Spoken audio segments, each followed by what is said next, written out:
پچھلے جمعہ سیرت النبی صلی اللہ علیہ وآلہ وسلم کے عنوان سے جو سیرت کی تفصیل تھی وہ حضرت عبداللہ جو کہ حضور صلی اللہ علیہ وآلہ وسلم کے والد گرامی ہیں، ان کی وفات تک اور پھر زمزم کے کنویں کی دریافت جو کہ حضرت عبد المطلب نے کی، یہاں بات ختم ہوئی تھی۔ آج جہاں سے میں بات کا آغاز کروں گا وہ ایک مشہور واقعہ ہے جس کا تعلق حضور صلی اللہ علیہ وآلہ وسلم کی پیدائش سے پہلے اللہ تعالیٰ نے کعبے کی عظمت کو لوگوں کے دلوں میں اس طرح جاگزیں فرمایا کہ لوگ عشش کر اٹھے اس بات پر، اور اس واقعے کے اندر ایک عام انسان کے لیے بہت سارے رہنما اصول، بہت سارے سبق موجود ہیں، اور وہ واقعہ ہے اصحاب فیل کا، جو حضور صلی اللہ علیہ وآلہ وسلم کی پیدائش سے 50 یا 55 دن پہلے ہوا۔ بعض سیرت نگاروں نے 50 دن لکھا ہے اور بعض نے 55 دن لکھا ہے۔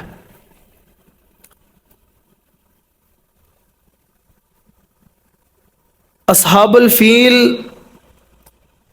کے واقعے کا آغاز اس کے محرکات کچھ یوں تھے کہ اس دور میں یمن جو تھا اس نے تمدنی ترقی بہت زیادہ کر لی تھی، یعنی آج کے دور میں جس ملک کے پاس ٹیکنالوجی، سائنس اور جدید جو ہے وہ آلے اور جدید مشینیں، جدید اسلحہ آج کے دور میں جس ملک کے پاس ہو تو اسے ترقی پذیر مانا جاتا ہے، اس وقت کے دور میں جو ایک ترقی کا حساب تھا اس میں یمن نے بڑی ترقی حاصل کر لی تھی، اور یہ یمن جو تھا یہ حبشہ کے زیر نگین تھا، زیر انتظام تھا، یعنی حبشہ کی حکومت ہی اس میں چلتی تھی یمن کے اندر۔ حبشہ جو ہے آج کے دور میں حبشہ کا واقعہ یا حبشہ والی بات آپ تب بھی سنیں گے جب رسول اللہ نے ہجرت کا حکم دیا۔ پہلی ہجرت مسلمانوں نے حبشہ کی طرف کی تھی اور پھر دوسری ہجرت بھی، پھر اس کے بعد مدینہ کی طرف ہجرت ہوئی، تب آپ اس کا تذکرہ سنیں گے تو آپ دیکھیں ملکوں کے حالات کس طرح بدلتے ہیں۔ اس وقت کا جو حبشہ تھا وہ آج مختلف ملکوں میں بٹا ہوا ہے، جس طرح آج افریقہ کے اندر ایک ملک ہے، پتہ نہیں آپ نے نام سنا ہوگا، یعنی ایتھوپیا۔ ایتھوپیا یہ وہ ملک ہے کہ جو اس وقت حبشہ کا حصہ تھا، اور کیسر و کسریٰ کے بعد حبشہ کا نام لیا جاتا تھا، شاہ حبشہ کا۔ تو یہ حبشہ کے زیر نگیں تھا یمن، اور یمن نے اس وقت بڑی ترقی کر لی تھی۔ دنیا کے اندر عموماً یہ ہوتا ہے کہ جب کوئی بادشاہ سیاسی ترقی کر لے، سیاست میں وہ آگے آ جائے، سیاست میں وہ چنا جائے، تو وہ بادشاہ یہ چاہتا ہے کہ کیوں نہ جس طرح مجھے سیاسی بادشاہت ملی ہے اس طرح مجھے مذہبی بادشاہت بھی مل جائے۔ اب یمن کا جو بادشاہ تھا ابرہہ، اس نے دیکھا کہ سیاسی جو طاقت ہے، قوت ہے، وہ تو میرے پاس ہے، اب کیوں نہ میں مذہبی قوت بھی حاصل کروں، اور اس وقت کی جو مذہبی قوت تھی وہ کعبہ تھا، بیت اللہ تھا جو کہ حجاز میں تھا، مکہ مکرمہ کے اندر تھا، اور لوگ دور دور سے اس کعبے کے طواف کے لیے آتے تھے، لوگوں کے دلوں میں اس کی ایک عظمت تھی، آتے تھے، طواف کرتے تھے، لوگوں کو جو ہے وہ چندہ دیتے تھے۔ مکہ کے لوگوں کی ایک بڑی شان تھی پوری دنیا میں، چونکہ حج تو حضرت ابراہیم کے دور سے ہوتا ہوا آ رہا ہے۔ تو ابرہہ نے کہا کیوں نہ میں بھی ایک کعبہ یمن میں بناؤں، تاکہ لوگ اس کعبے کی جگہ اس کعبے کی جو ہے وہ طواف کریں، اس کی عزت کریں۔ اور اس نے کہا وہ تو ایک پتھروں کا گھر ہے، کمرہ ہے چھوٹا سا، تو میں جو یہاں کعبہ بناؤں گا وہ کعبہ جدید سونے سے اور ہیرے جواہرات اور چاندی سے لدا ہوا ہوگا۔ اور اس نے پھر ایسا ہی کیا، اس نے عمارت بنا دی سونے سے، چاندی سے اور جواہرات سے لدی ہوئی۔ اب ایسا کیا ہوا کہ ابرہہ نے فیصلہ کیا کہ میں جا کے کعبے پہ حملہ کروں گا۔ اب ایسا کیا ہوا؟ تو دراصل اس حوالے سے دو روایتیں ملتی ہیں۔ ایک روایت یہ ہے کہ قریش کے کچھ نوجوان، تعلق چونکہ قریشی مکہ میں رہتے تھے، قریش کے کچھ جوان آئے ہوئے تھے یمن، اور یہ جو ابرہہ نے کعبہ بنایا تھا یمن میں، گھر بنایا تھا جسے وہ کعبہ جیسی عزت دلوانا چاہتا تھا، تو اس گھر کے قریب وہ قریشی جوان ٹھہرے ہوئے تھے۔ انہوں نے آگ جلائی کچھ پکانے کے لیے یا دیگر کسی کام کے لیے، اور وہ شعلہ بھڑکا اور آ کے وہ آگ اس نے جو کعبہ بنایا تھا اسے لگ گئی، چونکہ اس نے کعبے کے اوپر غلاف چڑھایا ہوا تھا، ہو بہو شکل جو مکہ میں بیت اللہ ہے اس کی بنائی ہوئی تھی۔ تو چونکہ اب یہ عمل قریشی نوجوانوں نے کیا تھا تو اس وجہ سے وہ بھڑک اٹھا اور کہنے لگا کہ میں جا کے کعبۃ اللہ پہ حملہ کروں گا۔ ایک روایت تو یہ ملتی ہے، اور دوسری روایت یہ ملتی ہے کہ بنی کنانہ کا ایک شخص جو کہ یمن آیا ہوا تھا، اس نے جب دیکھا کہ اس نے یہاں کعبے جیسی عمارت تعمیر کی ہے، تو بنی کنانہ کے اس شخص نے رات کے وقت جب کوئی نہیں تھا کعبے میں، اس کے بنائے ہوئے کعبے میں جو اس کی نظر میں تھا داخل ہوا، وہاں اس نے غلاظت کی اور غلاظت کو اٹھا کے اس نے جو ہے وہ دیواروں پہ مل دیا، اور ایک پیغام اس نے چھوڑا کہ یہ جو گھر ہے بنایا ہے ابرہہ نے، یہ گھر بطور لیٹرین کے تو استعمال ہو سکتا ہے لیکن کعبۃ اللہ نہیں بن سکتا۔ اس نے یہ پیغام بزوں میں خود دینا چاہا، غلاظت کر کے پھر اسے دیواروں پہ بھی ملا اور ساری جگہ اس نے پھر جو ہے وہ گندی کی، اور اس کا یہ پیغام تھا کہ یہ کعبہ بطور لیٹرین تو استعمال ہو سکتا ہے لیکن اللہ کا گھر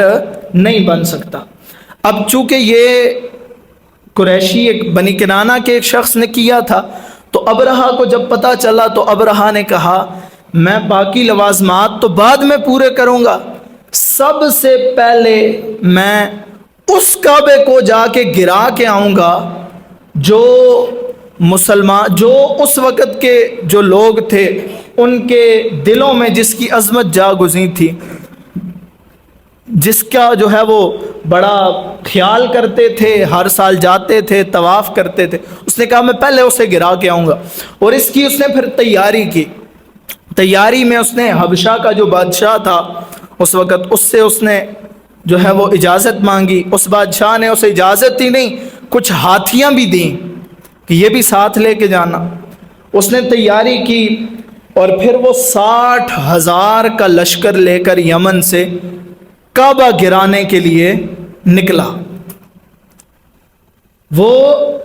راستے میں اس کے ساتھ 9 یا 12 یا 13 ہاتھیاں بھی تھیں، اور چونکہ عرب کے جو لوگ تھے انہوں نے ہاتھیاں دیکھی نہیں تھی، ہاتھیاں تو ہوتی ہیں جنگل میں، اور عرب تو سارا ہے ہی صحرا، تو ہاتھیاں تو چونکہ دیکھی نہیں تھی انہوں نے، تو 11 9 یا 13 ہاتھیاں بھی تھیں، اور ہاتھیاں وہ اس لیے لے کے آیا تھا کہ زنجیریں کعبے کے جو ستون ہیں ان ستونوں میں زنجیریں ڈال کے وہ ہاتھیوں کے گلے میں ڈالے گا اور ان ہاتھیوں کو وہ چلائے گا، اور ان ہاتھیوں کی وجہ سے سارا کعبہ جو ہے وہ تہس نہس ہو جائے گا۔ ہاتھیوں کو وہ اس نیت سے ابرہہ یمن سے لے کر نکلا، 60,000 کا اس کے ساتھ لشکر تھا۔ جب وہ پہنچا منا اور مزدلفہ کے بالکل ایک درمیان جگہ ہے وادی محصر، آج بھی اس کا نام وادی محصر ہی ہے، جو لوگ جاتے ہیں انہیں پتہ ہے، یا جن لوگوں نے جو حج پہ گئے ہیں وہ تو جانتے ہوں گے، منا اور مزدلفہ جاتے ہیں، جو عمرے پہ گئے ہیں اگر انہوں نے زیارات کی ہیں تو وہ بھی جانتے ہوں گے کہ وادی محصر میں آ کے یہ ٹھہرا، اس نے خیمے لگائے۔ جب پتہ چلا مکہ کے اندر حضرت جناب عبد المطلب کو اور دیگر افراد کو کہ ابرہہ آیا ہے اور کعبہ گرانے کے لیے آیا ہے، تو جناب عبد المطلب نے حکم دیا تمام لوگوں کو، چونکہ حضرت عبد المطلب اس وقت متولی تھے کعبے کے، ان کے زیر انتظام تھا سارا، تو انہوں نے حکم دیا کہ سارے لوگ پہاڑوں پہ چلے جائیں، چونکہ ہم ابرہہ کا مقابلہ نہیں کر سکتے۔ سارے لوگ پہاڑوں پہ چلے گئے۔ اب یہ جب لشکر ٹھہرا تو انہوں نے دیکھے کہ لوگوں کے اونٹ چر رہے ہیں مکہ کے اندر اور وہاں کسی بندے کا نام و نشان نہیں ہے، تو انہوں نے سب سے پہلے یہ کیا، لوگوں کے اونٹ پکڑ کے اپنے جو ہے وہاں قافلے میں لے کے آئے۔ جب اس بات کی خبر جناب عبد المطلب کو ہوئی تو حضرت عبد المطلب چلے آئے اس کے پاس۔ جب اس کے پاس پہنچے تو حضرت عبد المطلب بڑے باوقار تھے، بڑے روبدار تھے، بڑے عزت دار شخص تھے، تو ان کا روب اور دبدبہ اس ابرہہ پہ طاری ہوا کچھ لمحوں کے لیے۔ اس نے سمجھا یہ تو بڑا روبدار شخص ہے، اور وہ آئے اس کے پاس بیٹھے۔ کیسے آنا ہوا؟ تو یہ کہنے لگے آپ نے میرے اونٹ پکڑے ہیں تو مجھے میرے اونٹ آپ واپس کر دیجئے۔ تو وہ کہنے لگا میں تو آپ کو بڑا باوقار، عزت دار اور سمجھدار شخص سمجھتا تھا، آپ تو میری توقعات کے برخلاف نکلے۔ میں تو سمجھتا تھا، آپ جانتے ہیں میں کس کام کے لیے یہاں آیا ہوں، میں تو کعبے کو گرانے کے لیے آیا ہوں جس کے آپ متولی ہیں، جو آپ کے زیر انتظام ہے، مکہ کے لوگوں کی آن بان شان ہے، جو میں وہ گرانے آیا ہوں۔ تو حضرت عبد المطلب نے اس وقت وہ تاریخی جملہ کہا کہ جو جملہ میں سمجھتا ہوں تقریباً آج ہر بندے کو یاد بھی ہوگا، لیکن میں اس کی عربی پڑھ دیتا ہوں۔ عبد المطلب نے فرمایا، ابرہہ سے کہا کہ انا رب الابل، انا رب الابل، کہنے لگے کہ میں اونٹوں کا مالک ہوں، میں اونٹوں کا مالک ہوں، اور کہنے لگے وللبیت رب، اور اس گھر کا ایک اور مالک ہے، سیمنع، ان قریب وہ اپنے گھر کی خود ہی حفاظت کر لے گا۔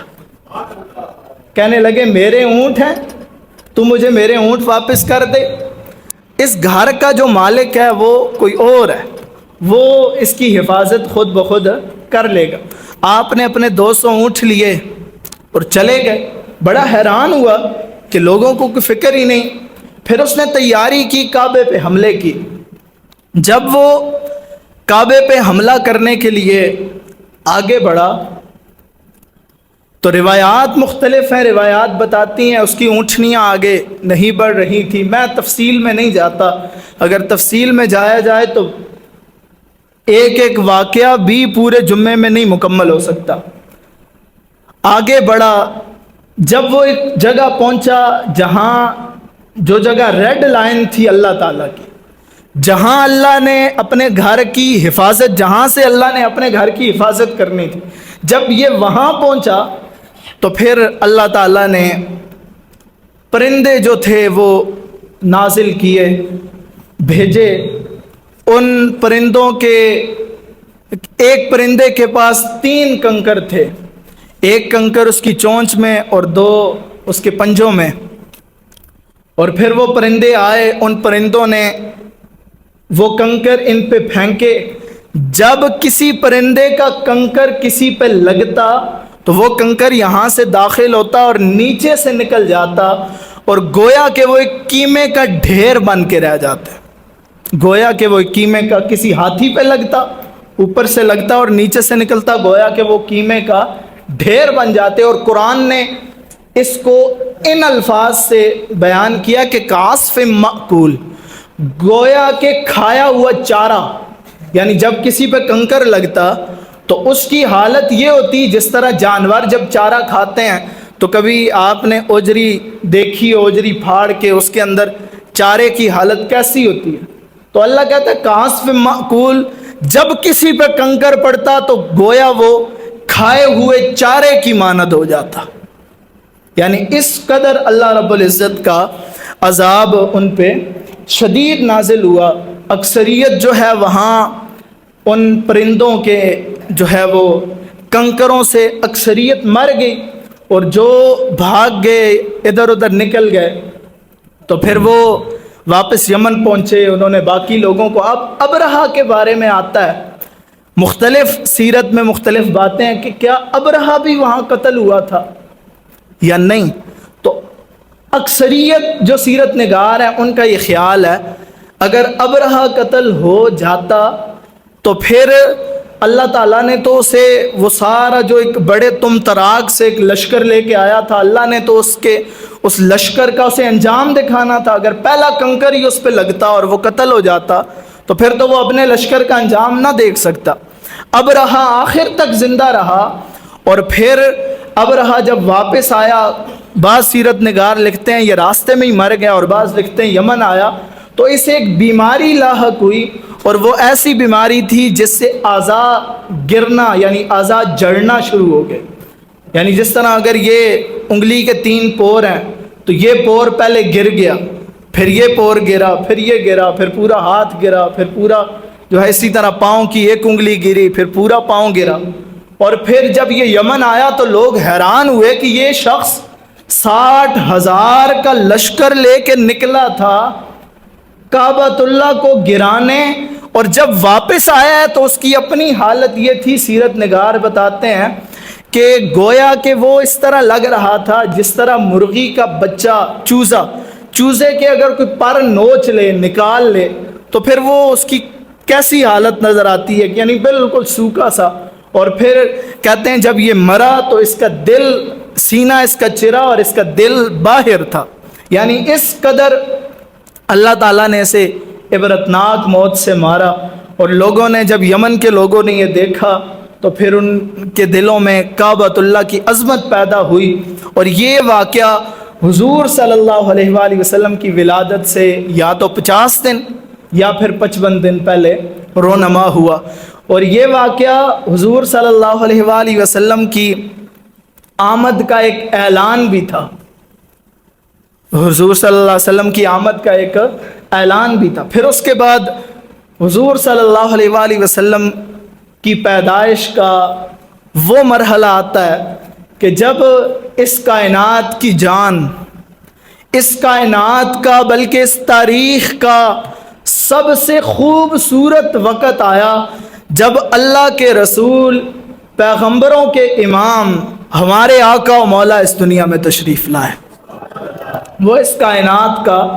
سب سے حسین اور سب سے خوبصورت وقت تھا جب رسول اللہ، اور یہ رسول اللہ تشریف لائے، آپ کا تشریف لانا اس دنیا میں فقط ایسا ہی نہیں تھا، ہم تو رسول اللہ کی امت میں پیدا ہو گئے ہیں، لیکن وہ بھی ہیں کہ حضرت ابراہیم نے کعبہ تعمیر کیا تو دعا کی، ربنا وبعث فیہم رسولا، اے اللہ اب ایک ایسا رسول بھیج جو آئے، جو کتاب کی تعلیم دے، جو علم سکھائے، جو آئے ویزکیہم، جو لوگوں کا تزکیہ کرے، انہیں پاک کرے۔ اور پھر حضرت عیسیٰ کی بشارت ہے حضور صلی اللہ علیہ وآلہ وسلم، اور ایک واقعہ جس کا تعلق حضور صلی اللہ علیہ وآلہ وسلم کی پیدائش سے ہی ہے، میں زیادہ اس کی تفصیل نہیں بیان کرتا، جب ہجرت کے موقع پر سیرت بیان ہوگی، ہجرت کے موقع پر تو پھر اس واقعے کی تفصیل آئے گی، میں ذکر کر دیتا ہوں تاکہ آپ کا ایک وہ ربط اس کے ساتھ بھی قائم رہے۔ ایک بادشاہ تھا حضور صلی اللہ علیہ وآلہ وسلم کی پیدائش سے 1000 سال قبل یمن کا بادشاہ۔ ابھی ابرہہ کی بات ہوئی تو ابرہہ بھی یمن کا بادشاہ تھا، اور یہ بھی یمن کا بادشاہ تھا جس کا نام تھا تبہ حمیری۔ کیا نام تھا اس کا؟ تبہ حمیری اول اسے کہا جاتا ہے، سیرت کی کتابوں میں اس کا یہ نام ملتا ہے۔ حضور صلی اللہ علیہ وآلہ وسلم کی ولادت سے 1000 سال قبل یہ یمن سے چلا اپنی رعایا کو اور پوری دنیا کو ایکسپلور کرنے، یعنی گھومنے پھرنے، لوگوں کو دیکھنے۔ یہ جس شہر بھی جاتا لوگ جو ہے آتے اور دیکھتے۔ اس کے ساتھ 1,32,000 فوج تھی، اور بہت سارے اس دور کے جو علماء، جو علم تھا وہ علم رکھنے والے تھے، اور بہت سارے اس کے ساتھ حکیم تھے، اور 13,000 کے قریب اس کے ساتھ پیادے تھے جو پیادل سفر کر رہے تھے۔ یعنی ایک بڑا لشکر لے کے نکلا۔ جب یہ کسی شہر جاتا لوگ اس کا استقبال کرتے اور اسے دیکھنے کے لیے آتے کہ یمن کا بادشاہ تبہ حمیری آ رہا ہے۔ جب یہ مکہ پہنچا تو مکہ کے لوگ اس کا استقبال کرنے نہیں آئے، اسے دیکھنے نہیں آئے۔ بڑا پریشان ہوا، وزیروں سے کہنے لگا کہ کیا بات ہے، ہم جہاں جاتے ہیں لوگ دیکھنے کے لیے آتے ہیں، یہاں آئے ہیں تو کسی نے استقبال نہیں کیا۔ تو وزیروں نے بتایا کہ یہاں اس شہر میں ایک ایسا گھر ہے جسے بیت اللہ کہا جاتا ہے، جتنا لشکر آپ کے ساتھ ہے اس سے زیادہ لوگ اس گھر کے طواف کے لیے آتے ہیں، اس گھر کی زیارت کے لیے آتے ہیں، اور وہ جو لوگ آتے ہیں وہ ان مکہ والوں کی خدمت کرتے ہیں، وہ انہیں آ کے جو ہے وہ ان سے ملتے ہیں، وہ ان کی عزت کرتے ہیں، تو انہیں کیا ضرورت وہ آپ کا جو ہے وہ آپ کو دیکھنے کے لیے آئیں۔ تو وہ کہنے لگا اگر ایسی بات ہے تو میں ان لوگوں کو قتل کروں گا اور میں کعبۃ اللہ کو تہس نہس کر دوں گا، میں اسے گرا دوں گا۔ جب اس نے یہ بات کی تو چند ہی لمحوں بعد سیرت کی کتابیں بتاتی ہیں کہ اس کی آنکھوں سے اور اس کی ناک سے، اس کے منہ سے بدبودار خون جاری ہوا، اور کئی دن جاری رہا۔ کئی حکماء جو شاہی حکیم تھے اس کے ساتھ انہوں نے علاج کیا،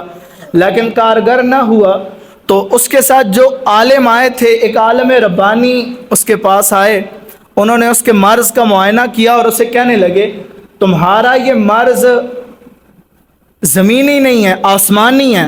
اور علاج تم اس کا زمینی کر رہے ہو۔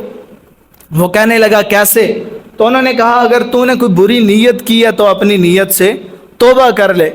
تو اس نے اپنے دل ہی دل میں اپنی اس نیت سے کعبے کو گرانے کی اور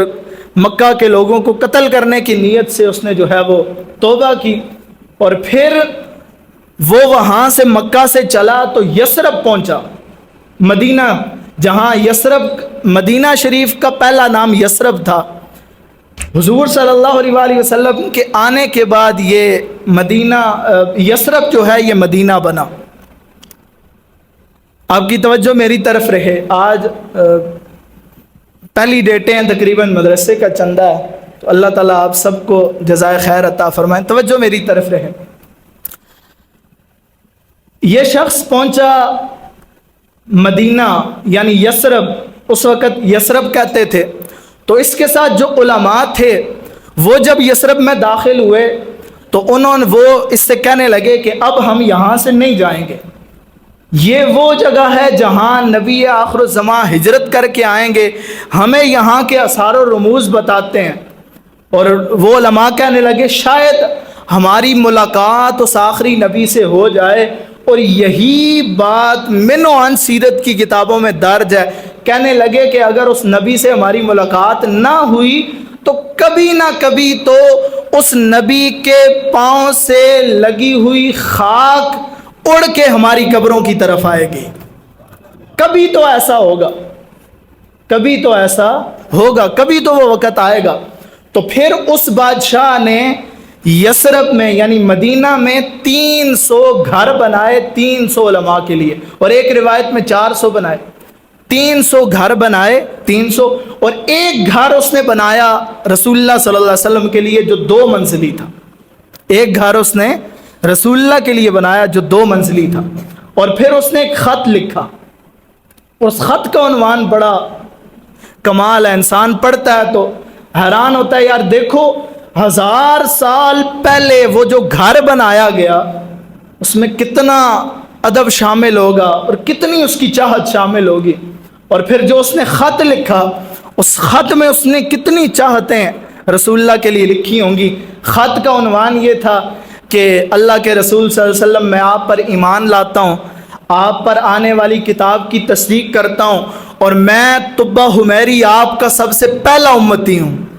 اور کہنے لگا قیامت والے دن اللہ کے رسول آپ مجھے اپنے غلاموں میں شامل رکھنا. اور پھر ان 300 علماء کو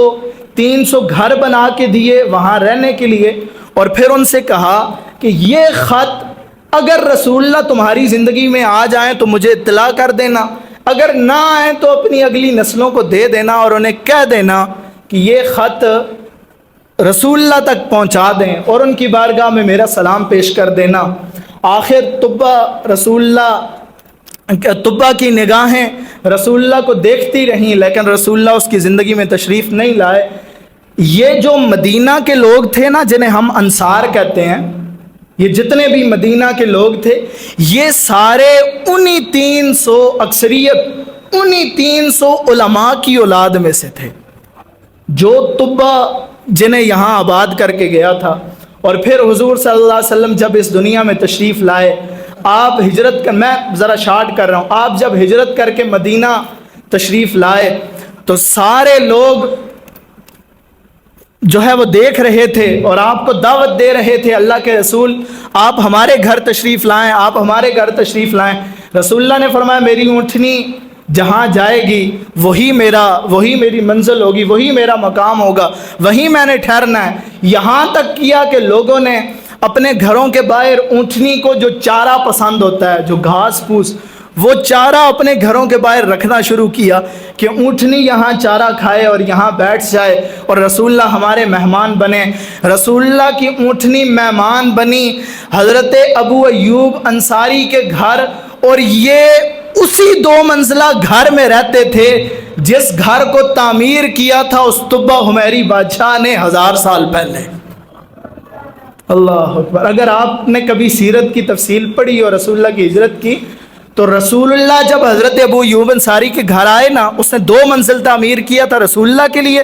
باقی سب کے لیے 1 منزل. تو رسول اللہ چند دن تک حضرت ابو ایوب انصاری کے گھر پہلی منزل پہ رہے تھے، نیچے والی پہ نہیں. پھر رسول اللہ کے مہمان ملاقاتی تشریف لاتے تھے زیادہ، تو پھر رسول اللہ نیچے والی منزل پہ تشریف لے آئے تھے حضرت ابو ایوب انصاری کی ایما پہ. رسول اللہ اسی گھر میں رہے جو طبہ حمیری نے 1000 سال قبل رسول اللہ کے لیے تعمیر کیا تھا، اور رسول اللہ کی اونٹنی وہیں آ کے ٹھہری. اور پھر حضور صلی اللہ علیہ وآلہ وسلم نے وہ خط حضرت ابو ایوب انصاری نے جو ہے وہ ذمہ داری لگائی اپنے غلام ابو لیلہ کی کہ تم یہ خط رسول اللہ کی بارگاہ میں پیش کرنا. ابو لیلہ آیا رسول اللہ کی بارگاہ میں، رسول اللہ نے فرمایا تم ابو لیلہ ہو؟ کہنے لگا جی میں ابو لیلہ ہوں. تو فرمایا میں اللہ کا رسول صلی اللہ علیہ وسلم ہوں. تو وہ حیران ہوا کہ انہیں میرا نام بھی پتہ ہے، یہ جانتے ہیں میں کون ہوں. تو آپ نے فرمایا ابو لیلہ وہ یمن کے شاہ کا خط مجھے ذرا پکڑانا. تو اس نے خط نکالا، رسول اللہ کو پکڑایا، رسول اللہ نے پڑھا، آپ مسکرائے اور آپ نے فرمایا آفرین ہے اس یمن کے بادشاہ کے لیے. اللہ اکبر. آفرین ہے اس یمن کے جس نے 1000 سال قبل وہ سندیسہ، وہ خط رسول اللہ کے لیے لکھا تھا. اور پھر آج اس کی وہ محبت، اس کی وہ محبتوں کا خراج رسول اللہ کی بارگاہ میں پیش ہوا. تو میں نے بات یہاں سے شروع کی تھی کہ رسول اللہ کی پیدائش سے، کہ حضور صلی اللہ علیہ وآلہ وسلم کا اس دنیا میں تشریف لانا، یہ صرف ہمیں تو رسول اللہ کی امت میں پیدا کر دیا گیا. ہم نے آپ کی امت میں پیدا ہونے کے لیے کوئی دعائیں نہیں مانگی. صبح اٹھے رسول اللہ کی ہم امت میں تھے وہ لوگ جنہوں نے 1000 سال انتظار کیا، اور پھر ان کی محبت کا سندیسہ اللہ کے رسول کی بارگاہ میں پیش ہوا. سوچیں ان لوگوں کے انتظار کا عالم کیا ہوگا. اور پھر رسول اللہ کی محبت بھی دیکھیں، آپ تشریف لائے اور پھر اسی طبہ حمیری کے مکان میں رہے جو اس نے رسول اللہ کے لیے تعمیر کروایا تھا۔ تو حضور صلی اللہ علیہ وآلہ وسلم جب اس دنیا میں تشریف لائے تو روایات بتاتی ہیں جس سال رسول اللہ تشریف لائے، ایک تو سال کو عام الفیل کہا جاتا ہے، جو واقعہ ہم نے پہلے بیان کیا کہ اس سال اصحاب فیل کا واقعہ ہوا رسول اللہ کی آمد سے کوئی 50-55 دن پہلے، اور پھر اس سال کو عام الفتق کہا جاتا ہے، یعنی پھٹنے کا سال۔ اللہ تعالیٰ نے عرب میں اتنی بارشیں نازل فرمائیں کہ جانوروں نے اتنا چارہ کھایا کہ لوگ سمجھتے تھے کہ یہ چربی سے پھٹ جائیں گے۔ اللہ نے اتنی رحمتیں اپنے حبیب کے صدقے نازل فرمائیں۔ اور پھر اس سال کا ایک اور نام جس سال رسول اللہ اس دنیا میں تشریف لائے، جو کتابوں میں ہمیں ملتا ہے، سیرت کی کتابوں میں، وہ ہے سنۃ الفتح والابتہاج، یعنی خوشی کا سال، فتح کا سال، کامیابیوں اور کامرانیوں کا سال۔ اس سال عربیوں کو تجارت میں بھی بڑی کامیابیاں اور کامرانیاں حاصل ہوئیں، اور چونکہ عربی جو تھے وہ اپنی بیٹیوں کو زندہ درگور کرتے تھے، اس سال اللہ نے کسی بھی عربی کو بیٹی نہیں عطا فرمائی، اللہ نے رسول اللہ کے صدقے سب کو بیٹے عطا فرمائے، اور یہ سیرت کی کتابوں میں ہمیں ملتا ہے۔ اور دیگر بہت ساری ایسی باتیں جن کا تعلق حضور صلی اللہ علیہ وآلہ وسلم کی پیدائش سے ہے۔ پھر حضور صلی اللہ علیہ وآلہ وسلم کی جب پیدائش ہوئی تو آپ صلی اللہ علیہ وآلہ وسلم کا پھر حضرت حلیمہ سعدیہ کے ساتھ جانا، حضرت حلیمہ سعدیہ کا آپ کو لے کے جانا، وہ بھی ایک بڑا دلچسپ واقعہ ہے جسے حضرت حلیمہ سعدیہ نے خود بیان فرمایا۔ اور پھر آپ کی پیدائش کے وہ واقعات کہ حضرت آمنہ فرماتی ہیں کہ رسول اللہ جب اس دنیا میں تشریف لائے تو خرج منی نور، مجھ سے ایک نور نکلا، اور وہ نور ایسا تھا کہ جس سے مجھے شام کے محلات نظر آنے لگے۔ اور پھر روایات ہمیں یہ بھی بتاتی ہیں رسول اللہ جب تشریف لائے تو دنیا میں مختلف تبدیلیاں واقع ہوں، چونکہ یہ دنیا کا وہ تاریخ کا وہ وقت تھا جو سب سے خوبصورت تھا اور سب سے حسین تھا۔ سیرت کی کتابیں بتاتی ہیں جب رسول اللہ تشریف لائے تو 1000 سال سے جلنے والی آگ جس کی پوجا کرتے تھے فارسی، جس کی پوجا کرتے تھے فارس کے رہنے والے لوگ، جب رسول اللہ اس دنیا میں تشریف لائے ہزاروں سال سے وہ آگ کبھی نہیں بجھی تھی، رسول اللہ کی تشریف آوری پر وہ آگ بھی بجھ گئی۔ اور پھر اسی طرح دیگر بہت ساری باتیں انشاءاللہ آئندہ جمعے بیان ہوں گی۔ حضرت حلیمہ سعدیہ کا وہ واقعہ آپ کا لے کے جانا جو کہ بڑا ہی دلچسپ ہے، انشاءاللہ آئندہ جمعے وہ سیرت کی تفصیل اور سیرت کی یہ باتیں انشاءاللہ آئندہ جمعے ہوں گی۔